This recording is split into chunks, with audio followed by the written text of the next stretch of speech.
आदित्य पर मुकदमा चल रहा था और आज उसका फैसला होना था।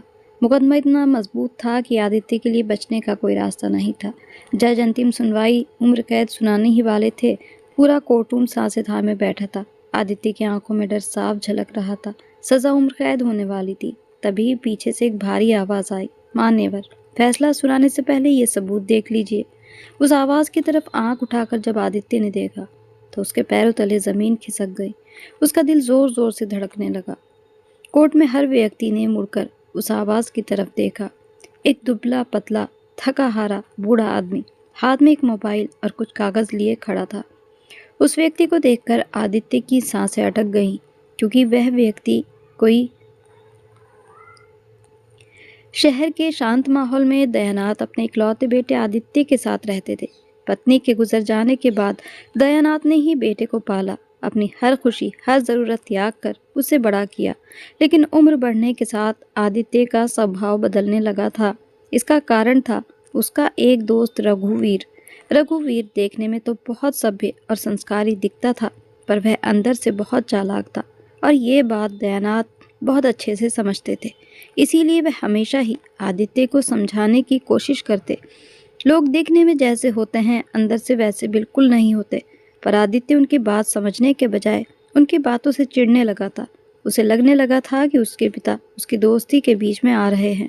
पढ़ाई पूरी करने के बाद आदित्य ने एक छोटी सी कंपनी में नौकरी करनी शुरू कर दी थी। पूरा दिन ऑफिस से थका हारा जब घर आता तो उसके पिता दयानाथ उसके लिए अच्छा खाना बनाकर तैयार रखते। आदित्य खाना खाते ही बाहर टहलने निकल जाता था।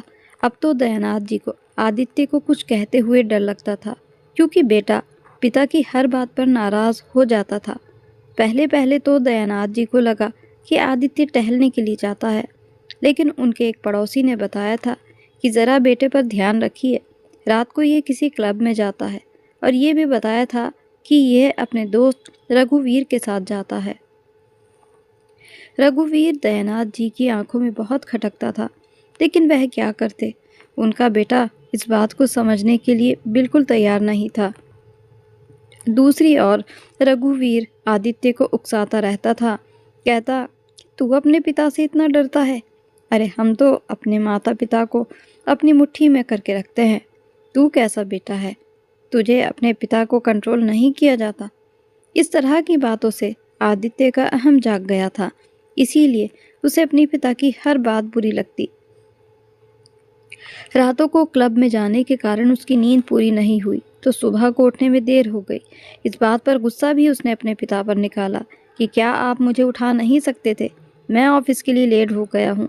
दयानाथ जी बेचारे खामोशी से अपनी रसोई में चले गए, बेटे को नाश्ता बना कर दिया और फिर खुद भी अपने स्कूल के लिए निकल गए। दयानाथ जी एक छोटे से स्कूल में अध्यापक थे। ये पहली बार नहीं था कि आदित्य ऑफिस लेट पहुंच जाता। अब तो अक्सर ही ऐसा होता था, जबकि ऑफिस में बॉस ने उसे पहले भी वार्निंग दी थी कि अगर यही सब रहा तो तुम अपनी नौकरी से हाथ धो बैठोगे। लेकिन आदित्य ने क्लब जाना बंद नहीं किया और आखिरकार वही हुआ जो नहीं होना चाहिए था। आदित्य को नौकरी से निकाल दिया गया।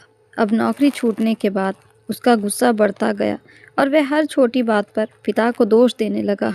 उसका दोस्त रघुवीर उसके जीवन में पहले से भी ज़्यादा दखल देने लगा था। उसकी नीयत ठीक नहीं थी। आदित्य को किसी दूसरी जगह पर नौकरी मिलना अभी संभव नहीं था। इसीलिए आदित्य घर में बैठकर सारा दिन सिगरेट पीता रहता, साथ ही अपने दोस्त रघुवीर को भी अपने घर में बुला लेता। धीरे धीरे जमा हुआ पैसा भी खत्म होने लगा। बेचारे दयानाथ घर भी संभालते और स्कूल भी जाते, और बेटा खुद को और अपने पूरे घर को बर्बाद करने पर तुला था। घर में पैसे की तंगी होनी शुरू हो गई थी। पैसों की तंगी के कारण आदित्य ने पिता से कहा, पिताजी क्यों ना आप पुराना वाला घर बेच दो, हमें उसका करना भी क्या है। यह सुनते ही दयानाथ जी चौंक पड़े। उस समय उनके चेहरे पर कठोर भाव आए थे। उन्होंने कठोर आवाज़ में कहा कि अच्छा होगा तुम अपना दिमाग ज़्यादा ना चलाओ। और दयानाथ जी ने साफ इनकार कर दिया कि ये घर तुम्हारी माँ की आखिरी निशानी है और मैं इसे किसी कीमत पर नहीं बेचूंगा। यही बात आदित्य को चुभ गई और गुस्से में उसने पिता को खूब खरी खोटी सुनाई। लेकिन दयानाथ खामोशी से घर से बाहर निकल गए। फिर वह रात को ही देर से ही घर में आए थे और जाकर चुपचाप अपने बिस्तर पर लेट गए। लेकिन आने वाले तूफान का दयानाथ जी को जरा भी अंदाजा नहीं था। आदित्य अब देर रात तक ही घर में आता था। उन्होंने भी अपने बेटे आदित्य को उसके हाल पर छोड़ दिया। आए दिन आदित्य कुछ न कुछ नई डिमांड अपने पिता से करता रहता। दयानाथ जी कहाँ से इतना पैसा लाते? खुद तो आदित्य कहीं नौकरी की तलाश करने नहीं जाता था।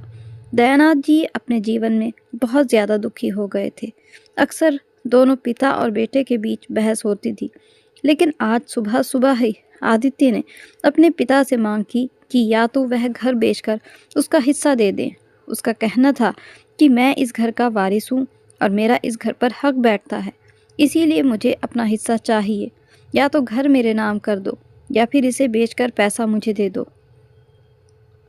दयानाथ जी अच्छी तरह जानते थे कि अगर उसके हाथ में यह मकान चला गया या पैसा, वह इस सबको अपनी आवारागर्दी में उड़ा देगा। दोनों के बीच झगड़ा इतना ज़्यादा बढ़ गया कि पड़ोस के लोग सुनकर उनके पास बीच बचाव कराने आ गए। लेकिन आज तो आदित्य ने हद कर दी। उसने पड़ोसियों के सामने अपने ही पिता पर झूठा आरोप लगा दिया कि उसके पिता उसे प्रताड़ित करते हैं और उस पर हाथ उठाते हैं। यह सुनकर दयानाथ जी की दुनिया हिलकर रह गई। बेटा, जिसके लिए उन्होंने अपने जीवन की हर सांस लगा दी थी, उसी ने उन्हें दुनिया के सामने गलत साबित कर दिया। यही नहीं, उस आदित्य ने इस बात को पुलिस तक पहुंचाया और फिर अदालत तक। दयानाथ जी हर तारीख पर खामोश खड़े रहते। उनकी आंखों में दर्द था। अब वह सोच रहे थे, जिस बेटे के लिए उन्होंने अपना सब कुछ कुर्बान कर दिया, आखिर वही क्यों उनका सबसे बड़ा गुनहगार बन गया। कई सुनवाइयों के बाद पड़ोस की एक बुजुर्ग शांता देवी गवाही देने आई थी और उन्होंने सच्चाई बताई कि दयानाथ जी ने कभी अपने बेटे को छुआ भी नहीं था। सब कुछ सुनकर अदालत ने दयानाथ को निर्दोष घोषित कर दिया। लेकिन इस जीत को पाकर भी दयानाथ हार चुके थे। उनका दिल टूट चुका था।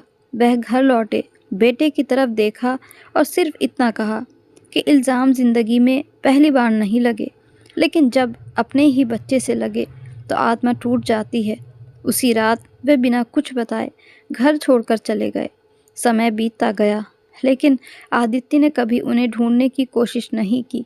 समय गुजर रहा था। आदित्य अपनी ज़िंदगी में बहुत खुश था, क्योंकि अब उसे कोई रोकने टोकने वाला भी नहीं था। उसने अपने एक के बाद एक करके दोनों मकान बेच दिए, सिर्फ अपने नशे की खातिर। हाँ, अब तो पिता के जाने के बाद से वह खुलकर नशा भी करने लगा था। दरअसल रघुवीर उसका दोस्त नहीं, उसका दुश्मन था। न जाने क्यों अंदर ही अंदर वह आदित्य से किस दुश्मनी का बदला ले रहा था। रघुवीर और आदित्य बचपन से ही एक ही स्कूल में पढ़ते थे। वह दोनों दोस्त तो थे, पर इतनी गहरी भी नहीं थी जितने वह बड़े होकर हो गए थे। आदित्य शुरू से ही पढ़ाई से लेकर खेल कूद तक हर एक चीज़ में होनहार था।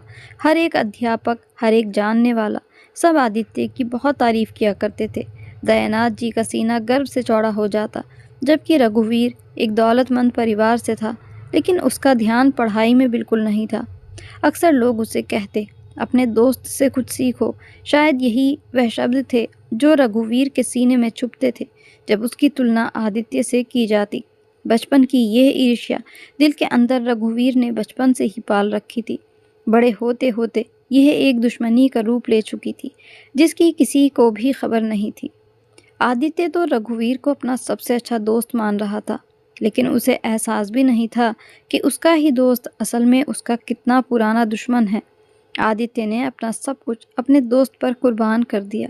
जो भी कुछ आदित्य ने किया, वह रघुवीर के कहने पर ही किया था। आदित्य को कभी भी अपने पिता की याद नहीं आती थी। वह तो बस रघुवीर के नाम की माला जपता था। रघुवीर ने एक एक करके उसके दोनों घर बिकवा दिए और अपनी नशेबाजी में सारे पैसे उड़ा दिए। अब आदित्य पूरी तरह सड़क पर आ चुका था। उसके पास अब कुछ नहीं था। उसकी जेब खाली हो चुकी थी। जब वह अपने दोस्त से मदद मांगता तो उसने भी हाथ उठा दिए। कहने लगा, मैं तुम्हें अपने साथ नहीं रख सकता। मेरे माता पिता कभी भी तुम्हें मेरे घर में आने की अनुमति नहीं देंगे। आदित्य यहाँ से वहाँ बेघर फुटपाथ पर अपनी ज़िंदगी गुजारने लगा। कुछ लोगों ने आदित्य को कहा भी कि तुमने अपने पिता के साथ अच्छा नहीं किया। तुम जिसे अपना दोस्त समझते हो, वह तुम्हारा दोस्त नहीं, दुश्मन है। पहले तो आदित्य ऐसी बातों पर लोगों से लड़ने झगड़ने लग जाता था, लेकिन अब जब उसका सब कुछ बर्बाद हो चुका था, कहीं न कहीं दिल के एक कोने में उसे ये एहसास पैदा हो चुका था कि लोग गलत नहीं कहते। अब आदित्य ने मजदूरी करनी शुरू कर दी थी। धीरे धीरे उसे अपनी गलतियों का एहसास हो रहा था, पर वह अपनी भावनाओं के आगे मजबूर था। उसे कहीं भी रघुवीर की गलती नज़र नहीं आती थी। कभी उसे लगता कि लोग ठीक कहते हैं, कभी उसे लगता कि नहीं, रघुवीर ऐसा नहीं है। लेकिन अब उसने खुद को संभालना शुरू कर दिया था। धीरे धीरे मेहनत मजदूरी करके अपना पेट पालता। उसने अपने लिए किराए पर एक मकान भी ले लिया था। लेकिन जिंदगी में कई बार कर्मों का फल जल्दी ही भोगने को मिल जाता है। ऐसा ही कुछ आदित्य के साथ भी हुआ था, जब एक दिन अचानक आदित्य पर हत्या का इल्ज़ाम लग गया। उसने लाख सफाई दी, पर कोई फ़ायदा नहीं हुआ। शहर में जहां आदित्य काम कर रहा था, वहीं पर एक आदमी का कत्ल हो गया था। आदित्य रात गए तक काम कर रहा था। रात के अंधेरे में वह उस जगह से गुजरा जहां उस आदमी को मारा गया था, लेकिन आदित्य नहीं जानता था कि वहां पर एक आदमी को कत्ल करके डाल दिया गया है। अंधेरा होने के कारण आदित्य ने उस आदमी को उठाना चाहा। जब तक आदित्य समझ पाता कि यह आदमी मर चुका है, तब तक वहां पुलिस आ चुकी थी। सबने यही समझा कि यह कत्ल आदित्य ने किया है, जबकि यह काम आदित्य के दोस्त रघुवीर का ही था। यह आदमी जो भी कोई था, इसका रघुवीर से कोई पुराना झगड़ा था। रघुवीर ने इसको मारना तो चाहा था, लेकिन उसने एक तीर से दो निशाने किए। उसने वही जगह चुनी जहां से आदित्य रोज रात को गुजरता था, ताकि इल्ज़ाम आदित्य पर आए, और बिल्कुल वैसा ही हुआ। आदित्य पर मुकदमा चला, लेकिन सारे गवाह, सारे सबूत आदित्य के खिलाफ ही थे। उसने अदालत को यकीन दिलाना चाहा, पर आदित्य की तरफ से कोई भी गवाह और सबूत नहीं था, क्योंकि रघुवीर ने पैसे देकर गवाह खरीद लिए थे और सारे सबूत आदित्य के खिलाफ खड़े थे। आदित्य ने रघुवीर का बहुत इंतज़ार किया कि शायद वह उससे मिलने आए और उसे जेल से बाहर निकाले, उसकी मदद करे। लेकिन रघुवीर उसकी मदद तो क्या करता, वह तो उससे मिलने तक भी नहीं आया था। अब धीरे धीरे आदित्य को इस बात का यकीन होता चला गया कि लोग सच कहा करते थे, रघुवीर मेरा दोस्त नहीं है। मुकदमा इतना मजबूत था कि आदित्य के लिए बचने का कोई रास्ता नहीं था। जज अंतिम सुनवाई में उम्र कैद की सज़ा सुनाने ही वाले थे। पूरा कोर्ट रूम सांसें थामे बैठा था। आदित्य की आंखों में डर साफ झलक रहा था। सज़ा उम्र कैद होने वाली थी। तभी पीछे से एक भारी आवाज़ आई, मान्यवर, फैसला सुनाने से पहले ये सबूत भी देख लीजिए। उस आवाज़ की तरफ आंख उठाकर जब आदित्य ने देखा, तो उसके पैरों तले ज़मीन खिसक गई। उसका दिल ज़ोर ज़ोर से धड़कने लगा। कोर्ट में हर व्यक्ति ने मुड़कर उस आवाज़ की तरफ देखा। एक दुबला पतला थका हारा बूढ़ा आदमी हाथ में एक मोबाइल और कुछ कागज़ लिए खड़ा था। आदित्य की सांसें अटक गईं। वह अविश्वास में बुदबुदाया, पिताजी। हाँ, ये दयानाथ ही थे, आदित्य के पिता। आज सालों बाद लोगों ने उन्हें देखा था। अब वे बहुत बूढ़े हो गए थे। आज इस तरह अचानक आए थे, वह भी सालों बाद, बिल्कुल आखिरी पल में, जबकि उनके बेटे की पूरी जिंदगी दांव पर लगी थी। शायद यही होता है एक पिता, जो अपनी औलाद से कितना भी नाराज़ क्यों ना हो, उसकी औलाद उसको कितना भी गम क्यों ना दे, लेकिन वह एक पिता जब अपना कर्तव्य निभाता है, तो फिर कोई नाराज़गी उनके बीच नहीं रहती। वह पूरी कर्तव्य निष्ठा के साथ अपनी औलाद के लिए एक ढाल बन जाता है, जैसा कि इस समय दयानाथ आदित्य के लिए बनकर खड़े हो गए थे। एक लंबे समय के बाद वह वापस लौटे थे। दयानाथ ने अपना पूरा परिचय जज को दिया। जज ने पूछा, ये सबूत आपको कहाँ से मिले? दयानाथ शांत स्वर में बोले, कुछ दिन पहले मैं शहर लौटा था। एक पुराना परिचित से मिलने गया था, वही रघुवीर का पिता। मैं उसके घर पहुंचा ही था कि कमरे के अंदर से किसी के बात करने की आवाज़ आई। मैंने चुपके से झांक कर देखा और मेरे पैरों तले ज़मीन खिसक गई। रघुवीर किसी आदमी को पैसे दे रहा था और कह रहा था कि गवाही पक्की रहनी चाहिए, आदित्य को फंसना ही फंसना है। मैंने तुरंत अपना मोबाइल निकाला और पूरा वीडियो बना लिया। तब मुझे पता चला कि मेरा बेटा निर्दोष है। उस पल पहली बार लगा कि मुझे वापस लौटना चाहिए और सच को दुनिया के सामने रखना चाहिए। मैंने कई दिनों तक रघुवीर का पीछा किया, उसके हर कदम पर नज़र रखी और अंत में ये सारे सबूत जुटा लिए। कोर्ट में सन्नाटा छा गया। जज ने सबूत देके, वीडियो सुना, गवाह टूट गए, सबूत खुल गए और असली साजिश सामने आ गई। गवाहों की असलियत सामने आई और फैसला बदल गया। जज ने सारे सबूतों के आधार पर रघुवीर को पकड़ने का हुक्म दे दिया और उसकी उम्र कैद की सज़ा सुनाई। साथ ही जिन लोगों ने झूठी गवाही दी थी उन पर भी कानूनी कार्रवाई की गई। थोड़ी देर पहले ही रघुवीर कोर्ट में लोगों की भीड़ के बीच बैठा आदित्य की बर्बादी को देखकर मन ही मन मुस्कुरा रहा था। लेकिन दयानाथ जी ने अंत समय में आकर बड़ी बाजी ही पलट दी। आदित्य बरी हो गया, निर्दोष, पूरी तरह आज़ाद। लेकिन आज़ादी का आनंद लेने के लिए वह अकेला रह गया था। जैसे ही आदित्य उठकर अपने पिता की तरफ बढ़ा, तभी कोई उससे टकराया। हाँ, ये रघुवीर था। वह कोर्ट से बाहर भागने की कोशिश कर रहा था। शायद किसी ने उसे देखा भी नहीं था, लेकिन आदित्य ने उसका गिरेबान पकड़ लिया और कहा, कहाँ भागे जा रहे हो? इतनी जल्दी भी क्या है? अभी थोड़ी सेवा तुम भी अपनी करा लो। मुझे तो तुमने जेल में सड़ने के लिए छोड़ दिया था। वाह दोस्त, क्या दोस्ती निभाई तुमने। ऐसा कौन सा जुर्म मैंने कर दिया था जिसकी इतनी बड़ी सज़ा तुमने मुझे दी? तुम तो आस्तीन के सांप निकले। तुमने मेरी पूरी ज़िंदगी तबाह कर दी। तुम्हारे कारण मैंने अपने इतने प्यार करने वाले पिता को खो दिया। रघुवीर गुस्से में आदित्य की तरफ देख रहा था और अपना हाथ छुड़ाने की कोशिश कर रहा था, लेकिन आदित्य ने उसे पूरी तरह दबोच रखा था। जल्दी ही वहाँ पुलिस आ गई और रघुवीर को पकड़ ले गए। उसके बाद आदित्य भीड़ को चीरता हुआ अपने पिता की तरफ दौड़ा, लेकिन दयानाथ पीछे हट गए। उनकी आंखें भर आईं, चेहरे पर दर्द की एक दीवार थी। मैंने अपना कर्तव्य निभा दिया आदित्य, वह आंखों में आंसू भरकर बोले। लेकिन जिस दिन तुमने मेरा विश्वास तोड़ा था, उस दिन मैं मर गया था। आदित्य फूट फूट कर रोने लगा। पिताजी, मुझे अपनी हर गलती का एहसास हो चुका है।